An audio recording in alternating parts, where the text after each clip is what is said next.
Hi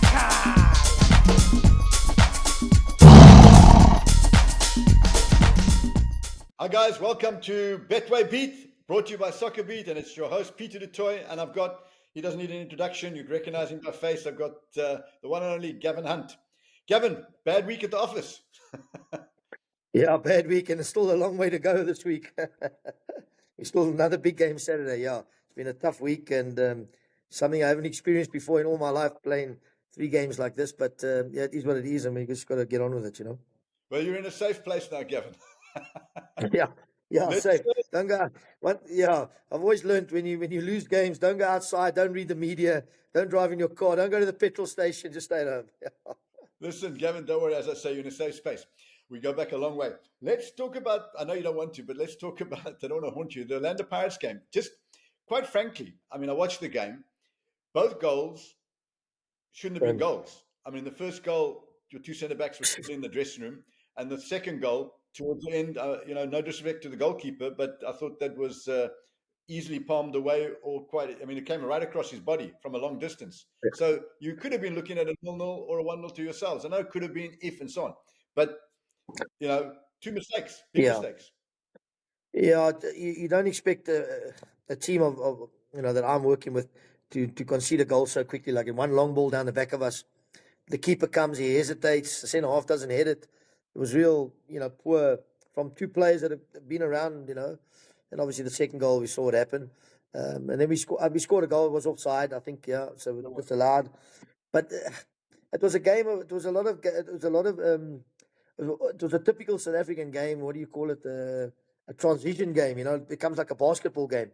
We had the ball, we gave it away a lot. They had the ball, they gave it away. So it was real high paced also. We came out with a loss, so it wasn't good. When you touch on an interesting point, first of all, the new word in town is transition. Every coach uses the it's counter-attack, Peter. It's counter-attack. Yeah. Correct. In the old days, it was called counter-attack. The new language is a smarter word, transition. You got to look it up. Whereas counter-attack, you don't have to look it up. But the thing that amuses me, and you just said that, a lot of guys talk about the transition in South African game, but more often than not, the ball is badly lost, and then badly lost again, and badly lost, and badly lost again. It's not through and so on and so forth. But that's another story. Tell me, I don't know if you want to touch on this, but why has Jose Rivera got a beef with you? I don't think a beef with me. Maybe, I don't know. But I mean, there was nothing in the game until I think it was about the 80th minute, and one of our players made a tackle, which was a bit of I wouldn't say over the top, but like a real bad challenge. Not that he was going to get hurt, and he started mouthing off at the bench, and my guys behind me, Andre and Grant, they had a full go, and it wasn't beef with me. It was just a conversation about I don't know what he was going on about me accusing the players of kicking them. I mean, I don't tell a player to make a bad tackle, do I? I mean, it's crazy, man. Anyway, but it's all in heat of the game. I don't think it's any, but I wouldn't say. It's just, I just find it in South Africa, the reaction on the benches is ridiculous when someone gets touched or tackles. If it's a bad tackle, I think the reaction from all the teams, I think, is just over the top with tackles, and that I think there's a lot of frustration as well, obviously. But yeah. I thought it was a little bit something that you pass on, you go to the next game. I think if a lot of the coaches involved today were coaching when Cosmos were playing, when Jomo was the coach, obviously he was always the coach, and they had Andrew Butler and Patrick, I forget his surname now, and those guys. I mean, Colin Clemo. Yeah, the opposition bench would have been up every 2 seconds because that Cosmos team took. In fact, they mugged you, they robbed you during the game. Well, I mean, football was I hate talking about yesterday here, but football was a much more man's game then. There's the challenges you could tackle from behind. Now you can't tackle from behind. I think, the players, certainly there's a lot of play acting. There's a lot of, which I don't like in the South African game, which is bad, wanting players showing they must get a card, and I hate that, that, and I think that's what actually sparked it off also last night. It was, people insinuating that people must get cards and get sent off and get red cards. And then, like I always say in the South African game, before the game, everybody's hugging and kissing each other in the tunnels. and then they're trying to get you sent off. It's just not right. So rather not, they all want to be friends and that, but you play the game properly, because I just think if it shouldn't be like that in football, that people want to get people sent off. I agree. In the old days, the first tackle from the defenders were free. The referee let it go, no matter how bad it was. But that's another story. Yeah, yeah. Um, again, I don't But want to remind listen, you. we've got to play within the rules and the laws. We don't want anything stupid, you know what I mean, and breaking people's legs or anything like that. But there's got to be a little bit more manhood about the game, and a little bit more honesty in the game. And I think there's not enough honesty in the game. That's my honest opinion. It's Anyway, called respect. It's called respect. But, well, yeah, yeah. let's move on. And again, I don't want to remind you of it, but it's obviously in the forefront of your mind. Big game against Kaizer Chiefs on the weekend. A 4-0 defeat last weekend. Again, I watched that game, and Chiefs obviously played well, and they probably deserved to win, but it wasn't a 4-0 game.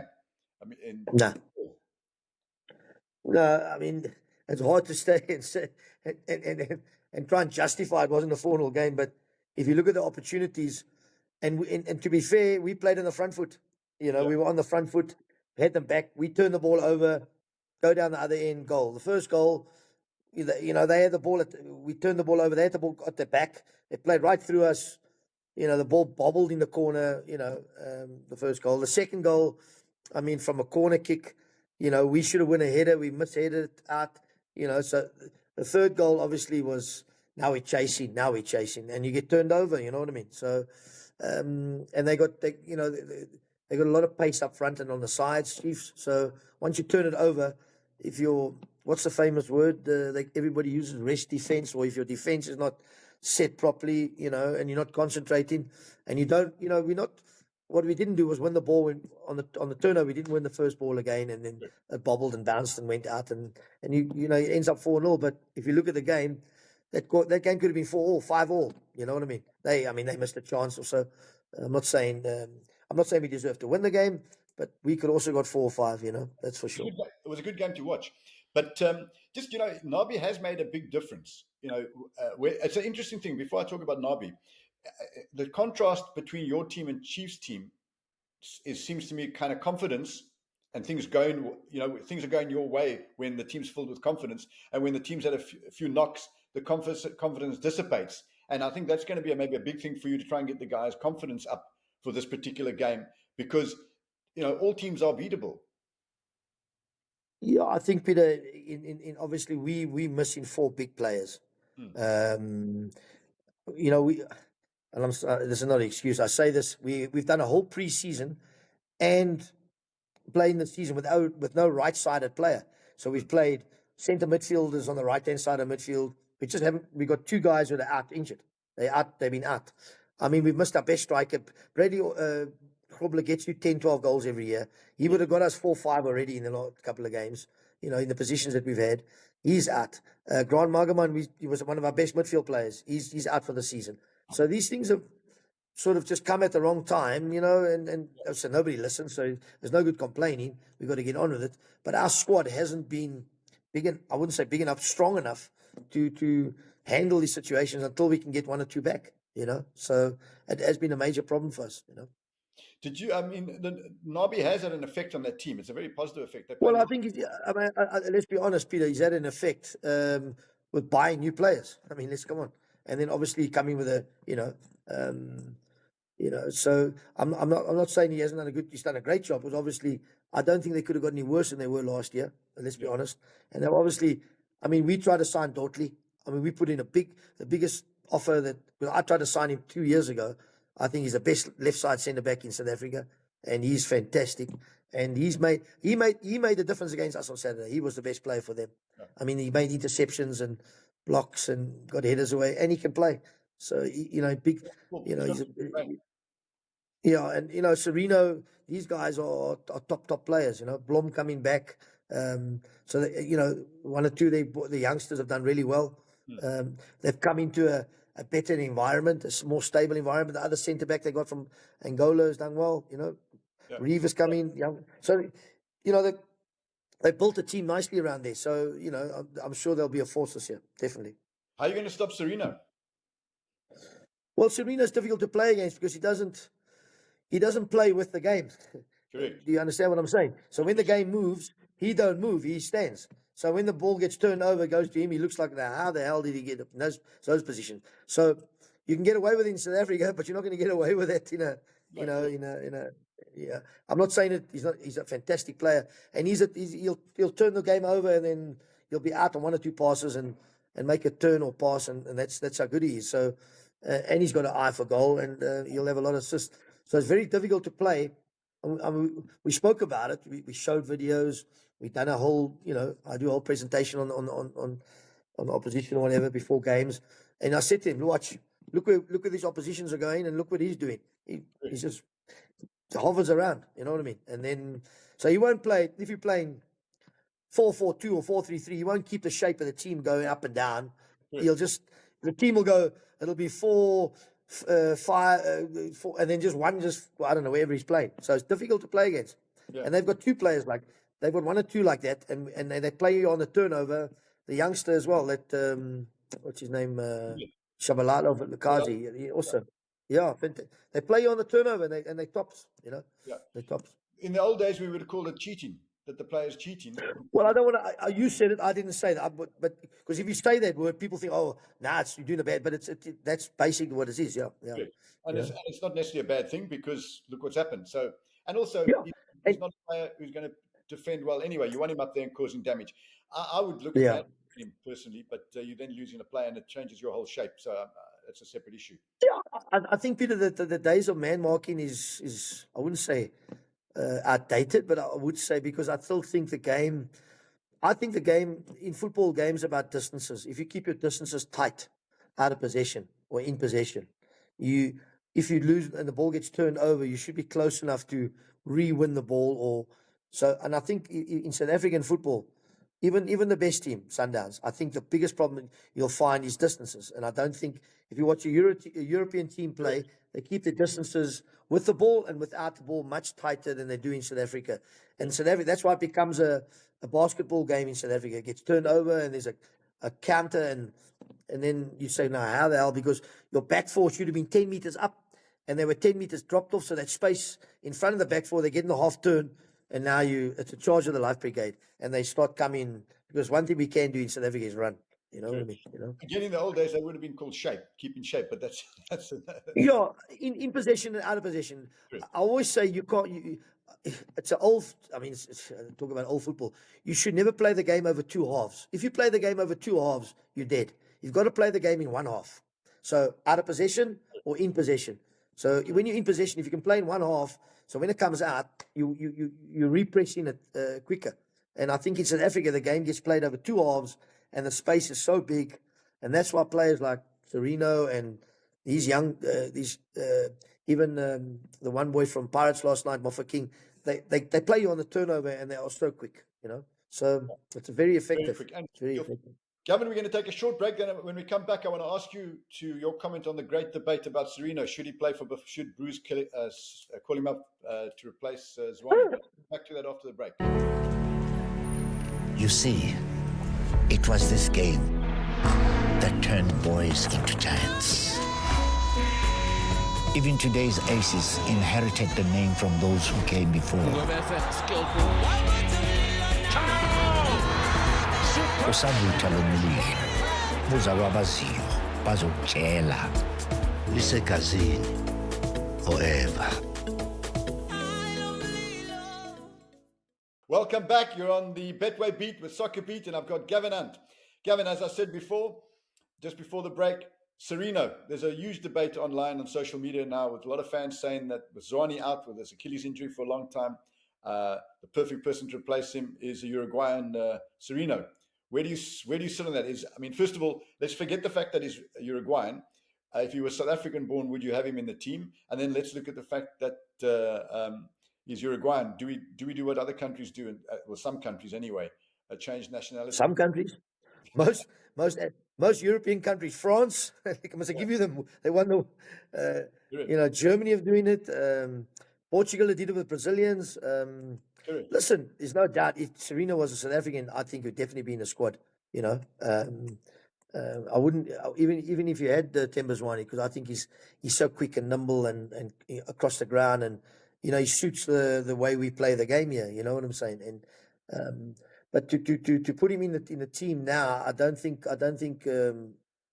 Hugo Bruce. But in saying that, I mean the most important thing is to qualify, isn't it? Correct. And so and then worry about all the politics afterwards. But I don't think it'll happen now. But if he was South African, of course, gee whiz, it still baffles me what happened there, why he left Sundowns. So, but I think that's that. if it's allowed by international law, and he's good enough, select him. That's football's about results, and Yeah, it's yeah, not like you're going to war and the guy's got a gun and you're going to go fight for your country. This is yeah, yeah, anyway. yeah, Moving on. yeah. Look, I don't know, Peter.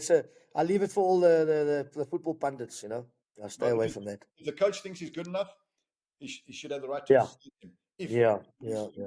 Tell me, Keegan Dolly, is he still training with you guys?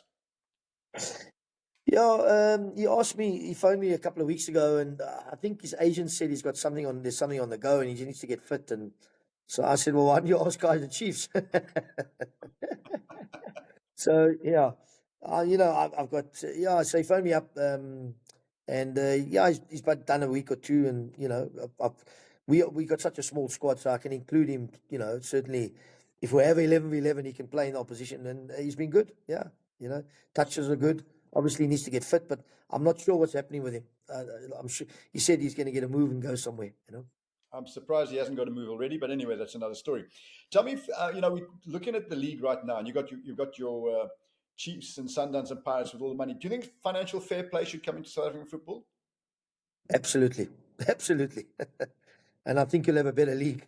Yeah.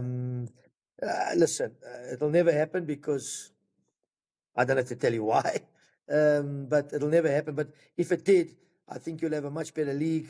It'll be a hell of an exciting league. And I think you'll have a better national team as well, because there'll be a lot of players that'll play more football. It's like we watched last week Bafana play. What's the guy from Sundowns? Obas. What's his name? Obas. Yeah. He played in midfield. I mean, he hasn't hardly played any football. He goes to the national team camp and he plays 2 games and he was really good. He was outstanding. Outstanding for me. But obviously at Sundowns he's got so much competition. It's difficult for the boy to get in the team. But a guy like that playing on a regular basis for another club, will be fantastic. You know what I'm saying? And I think your national team will certainly benefit if more players, if you had fair play, financial play. But it'll never happen. It'll never happen. So, we got to get on with it. A lot of people misunderstand financial fair play. Financial fair play doesn't mean that Sundowns or Pirates or Chiefs would still not get the best players, but there would be the players would be spread around more. That would be the thing. In other clubs, it wouldn't be as disadvantageous. It would be a narrower gap. But anyway, I think financial fair play is important in football. If you look at the English Premier League, the clubs like Bournemouth and those clubs they still buy players for 20 million and 15 million. Maybe not even 60 million and the 70 million, but there's clubs in South Africa that can't buy a player for $1 million. You know what I'm saying? So that is the difference. So people say, oh, we must compete with Chiefs and Pirates and so on. Well, you can't, because you cannot spend the money. We don't have a little bit of money to spend because the money goes into running the club and from the sales. So the problem is, that's the problem. But financial fair play, if that came in, you would have more clubs being able to purchase a player at 2 million or 3 million rand, which we can't do. You get where I'm going, So a situation where some clubs have way more money than others, and all the players play for those 2-3 clubs, and the rest is not good for the football. And I'm not saying that because I'm anti the big clubs, but what we should all be looking at, including the big clubs, is what's best for South African football in the long run. And we need to relook at that situation, because you can't have the same team winning the league every year. It's not good for the football. It's great for those fans, but even those fans would get bored. I think, Peter, the advent of the World Cup, the Club World Cup, and Champions League getting bigger, you can understand why Chiefs and Pirates and Sundowns are investing so heavily into their squads. Because obviously I think Sundowns, correct me, they get R1 billion. Yeah. I mean, R1 billion. Yeah, I mean, it's crazy. It's unbelievable money for them. So I can understand why and fair play to them, and they want the best, and they get the best. And they can, the clubs cannot refuse, like a SuperSport, like a Cape Town City, Stellenbosch, and anybody else can't refuse not to let go of their best players, because that money can help us run our transportation for the month, our training grounds, our costs, and all these type of things. So it's understandable. But if you had a financial fair play, I think clubs would certainly be a little bit more competitive in getting players that you can on higher wages, on transfer fees, not on that scale of them, but certainly give you a chance to compete. And then the tactical awareness and the tactical planning of how we play will be better because you'll have better players to implement the way what you're trying to do. And the more competitive a game, the better for the fans. And that's what we're looking at the long run. Well, I think if you go back 10, 15 years, the teams were much closer, even with teams spending money, but the teams are much closer. It wasn't a given, the teams are going to win the league. It swapped and changed and went to and fro, So I'm saying this, I know it sounds like an unpopular thing to say to fans of big clubs, but I'm saying this as a football lover, which I think is good for our football and therefore obviously good for the big clubs. But let's just jump to yourself, Gavin. To a certain extent, and I look at SuperSport right now versus where SuperSport were, and you to a certain extent are a victim of your own success. You're your own worst enemy because they know you're not going to get the club relegated. They know you've got a hell of a good chance of getting the club in the top 8. So as owners, they're clearly not a buying club. They're a selling club right now. And they're a successful selling club because one of the main reasons are your recruitment is good relative to where you're going. It's excellent relative to your sales and so on and so forth. So you're always recruiting. So I'm not saying you must throw some games so that they can get you better squad of players, but how does it feel to be in this position? I mean, you used to winning league championships, fighting for a league championship, but each season your squad, no matter what you say, and I'm not asking you to say it because you'll be talking against your own players, but clearly your squad's getting weaker and weaker every season, regardless of injury situations.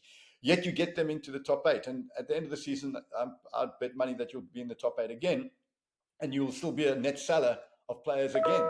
But at some stage, it's going to break. I think when I came back, Peter, it was explained to me on no term that at this club we cut the budget, and then this is a known fact. Obviously, reducing the budget, and obviously they're not going to be spending as much. So I accepted. I understand.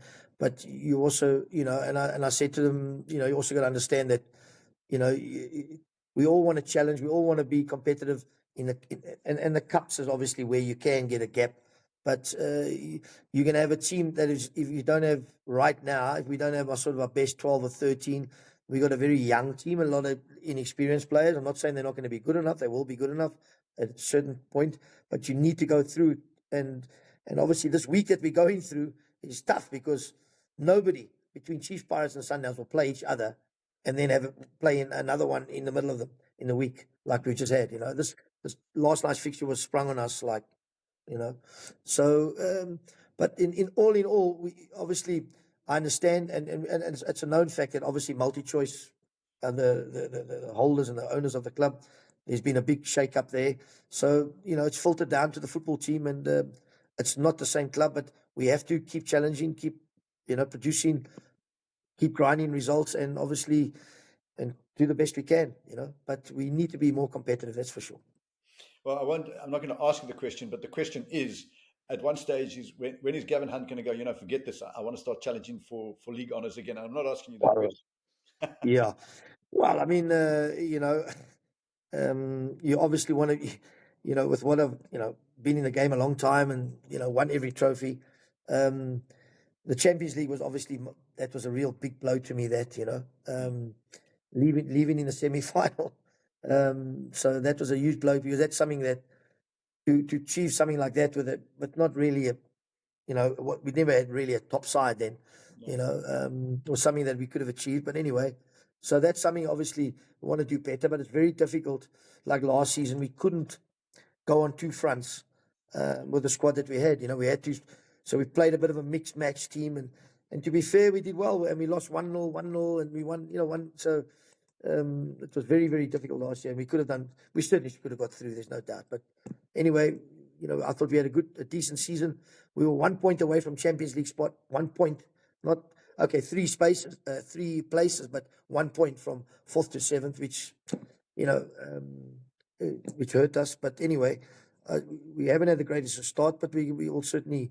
I know we'll bounce back. That's for sure. I think you're a top 8. We're going to take a short break, and after the break, I'm going to ask you a question that baffles me, and it's going to be about the kind of contrast we have in South African football with players. And I haven't, you're a coach and you've been there for a long, long time as a coach. And I want to talk to you about this contrast that we have in South African football, but after the break. Betway is giving customers a chance to win big with their 4 to score free weekly prediction. Simply predict the first teams to score in 4 Betway Premiership matches, and you could win 50,000 Rand. Scan the QR code on screen now to enter. Get way more with Betway. Standard T's and C's apply. Welcome back, guys. It's the Betway Beat, and it's Peter du Toit with Gavin Hunt on the Soccer Beat. Don't forget to like and subscribe and to share and comment. We read all your messages, and they give us a lot of clues as to what you want. So please keep doing it. Gavin, right, my question. If you look at South African football and you watch it live and you watch it on TV, there's really two clear dimensions here, and they're kind of opposite. If you look at our defending and our finishing, it is below par and consistently below par. And then if you look at our flair and some of the stuff that you see in tight situations and some of the abilities in what you've seen in training and in matches, it looks like Brazil of the old days at times. And Yeah. But you've seen this for whatever, under 30 years you've been coaching, I can't remember. Yeah. Why do we still have the same problem season after season that just even going to the Pirates game that you had, the misses from both teams in the 6-yard box, the defensive errors from both teams in the 6-yard box. I watched Pirates against Makhesi, not picking up midfielders who are running free into the box to finish. It is so the absolute basics, the easy part, which is the defending and the concentration, the easy part. And I've been a striker. The concentration in the box to just get a little bit away, create a bit of space, first touch, control it, second touch, finish. These are not difficult things to work out. We can't get that right. I won't go into shape as well, because then it also goes into disarray at times. But just those two, when we've got such ability on the ball, and I just want to use an example from last night. Pirates broke because you were pushing towards the end of the game, I think 67th minute or something like that. Ball went wide. The player knocked a great ball into Mofokeng completely unmarked on the right-hand side. He gets in the box. He sends one of your players onto the top of the stand. He sends, I think, another player. He doesn't score. And he's faced with an empty net with 2 defenders, and he hits it at the defender. He did the difficult part that George Best or Ronaldinho would have been proud of. The simple part, which should happen in junior football, it doesn't finish. For the life of me, explain this to me. Yeah, Peter, that was a hell of a question. I know the answer. I think it goes back to development. I think if you go, and I think what are we coaching out there? What are we putting out to the youth? When I think, and that's why people say, well, football is better now and all that. I say, well, when we were taught, we were taught there's 2 ends of the pitch: there's a defending end and there's attacking end, and we need to work in this area and we need to work in that area. And I think everything around training has to be designed about scoring goals and about defending goals. I think designing of training is too much around possession, and I think there's too much emphasis on possession, which is, you need possession to score, and obviously, and not score against you, but you need to have people, and that goes to player identification again. Player identification, our centre backs, everybody looks for ball playing centre backs, and then when they play, the higher the level you go, yes, you need ball playing centre technique, but then they can't defend, they can't head the ball, they can't play 1v1, and then it goes. Then you go up into the final third of the player. What's the biggest thing? Shooting, crossing, heading. I mean, is so bad that we try and work on it every single day. When you how many times you watch an African game and you get off your seat, the boy goes down the wing, and you just think of the ball to go in the box now, and it goes behind the stands, and it goes into the front man or something like that. And that's a continuous thing. But if you go watch under 10s, under 12s, under 14s, under 16s train every day at the local amateur club, I go down the road here and I watch a team play. For 40 minutes, they do possession football. They go, ba, ba, ba, ba. It looks brilliant. They go, ba, ba. Everybody's having a touch. But they've done no defending. They've done no attacking. They're not playing towards something. I always say in football, you got to play towards something and protect something. That's football. The rest, yeah. And that's why you need players in those areas of the pitch need to have certain types of skills. And I don't think why doesn't, I also think if you look at African teams, why don't African teams win a World Cup? Because I think there's certain things about defending and there's certain things about attacking that we're not getting right. And I think it's from the way we're coaching them through the kids. And I think there needs to be a big shift in our coaching and a methodology, the way we coach young players. So like with my youth teams, I always on them about them. Defenders. Oh, he's a good defender, but can he play 1v1? Can he hit it? Can he knock long passes? Can he knock short passes? Can he drive balls? All these type of things. You can't just, he's a good player, he plays out the back. But as soon as you put him under pressure, he can't hit it. So good player, not a good player. A good player, a professional player. I always tell this to people: a professional player knows how to do the simple things well. That's all. And so that's what you need to coach. Professional. Yeah. So I really do think, and I think all around the world, but. Why are these other teams? I mean, I always say if you take a 10-year-old kid, a Brazilian, a Frenchman, a German, and a South African, we're just as good as them. But as the levels go up, they sort of put them into areas where they say, right, we need to work on his defending a bit, and it's like you get like a lot of skillful players, like I said, like don't come with a game, they don't go with a game. Put them in bad teams, Let's see how, and they're going to need to track back and defend and hold balls up and these type of things. And I think that's what we need more in our football. So it's a process of how we coach, what we coach in.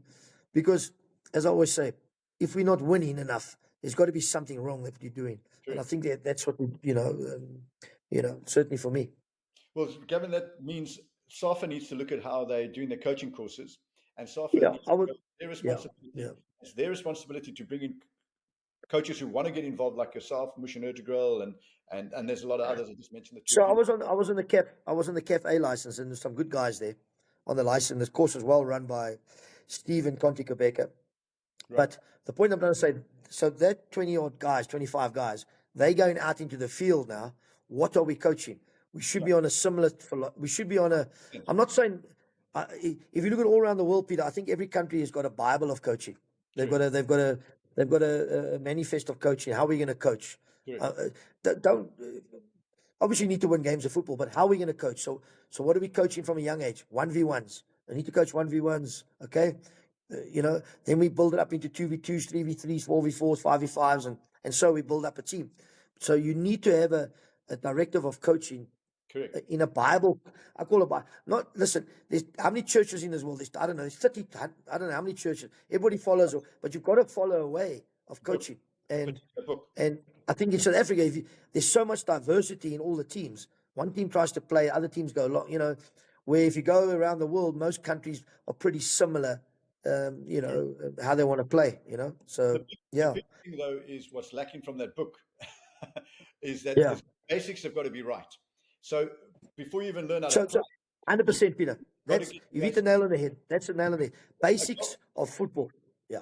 And I watch our professional football, and we don't even have the basics right. In a lot of instances, defenders got to know how to head for distance. Just simple things. I think there's a lot of. I think in South Africa there's a lot of copying. I think from there's not enough innovative stuff. You know what I'm saying? You need to be innovative. Yes, we all learn from the world, and we're all getting bits and pieces from all over. But you also need to find a way. You can't be copying things that don't really fit here. You know what I'm saying? But we do need, and because we're talking about South Africa, we do need our two ends of the pitch, the box of the attacking area and the defending area has to be better. We are not good enough. I mean, and the perfect example was our goal last night. I mean, it's a straight long ball from 60 meters, and we don't deal with it. I mean, anywhere in Europe, they'll deal with it like, with a cigar. You know what I mean? And we don't deal with it, So. And Hotto wasn't closed down on his left foot for the second goal. Yeah. Well, okay. Yeah. 100%. I mean, I'm on about players all the time about where do we want to show the player? We want to show, if he's coming, if I'm the right back and he's right-footed, I want to make him go down the side of me. Don't let him come inside of me and open up the goals. Like Basic. Hotto was on the left back, he comes inside. So they open up the goals. They've got a bigger area to hit. You know what I'm saying? So Again, those are a basic. And at the end of the day, the last question. I mean, Hugo Broos has done a phenomenal job, I think, with Bafana Bafana. The game against gone back to basics. yeah. Gone back to basics. We play a very simple 4-4-2. 4-4-2. Very simple. Keep it simple. No complications. I think Tshwane and guys like Mokoena, because of the simpleness, they've really blossomed. I mean, the fullbacks, I know they're all Sundowns players, but they've just, the simplicity of the thing, they've just blossomed, keeping a big striker up there, can run the channels, work hard, play off the second ball, two good wide players, two good midfield players that can get up and down, keep the shape, they can sit in front of the back four. It's very simple, but very effective, and it just shows you sometimes the simplicity as coaches is the best way to go. We try and complicate a lot of things, And I think the advantage he has, he's got them in such a short space of time that he can only go the simplistic approach. Listen, Peter, it did take 2.5 years or 2 years, did it? Let's be honest. You know what I mean? Yeah. So he had a bit of time, and there's a lot of players who came in, young ones, and then he brought back the old. So he's done bloody well, fair play, and they should qualify. But can they get in the World Cup is going to be the big one. You know what I mean? That's the main one. But the point made was that they've got it right on a simplistic form, and I think we try and complicate things a bit much in our PSL. But I also think that they need to change that. They need to change the qualification in Africa. I mean, if you play the Nations Cup, if you come in the top 4 or 5, those clubs would be in the World Cup. You know what I mean? And to go through man, it's a tedious. I mean, the traveling. I just hear how they got to get to venues, and that's crazy. It's and obviously, you're not, if you don't charter and that, which is hell of expensive. But he's done a great job, and fair play to him, fair play. Gavin, thanks very much. It's been fantastic. The time has flown. I loved it, and we'll do it again. Good luck for the weekend. Okay, Peter. See you again. Okay, Thanks, Peter. guys, for watching. Cheers, Gavin. As usual, a lot of fun. Cheers, all the best, eh? Cheers, man. Cheers, eh? Bye. Liaka!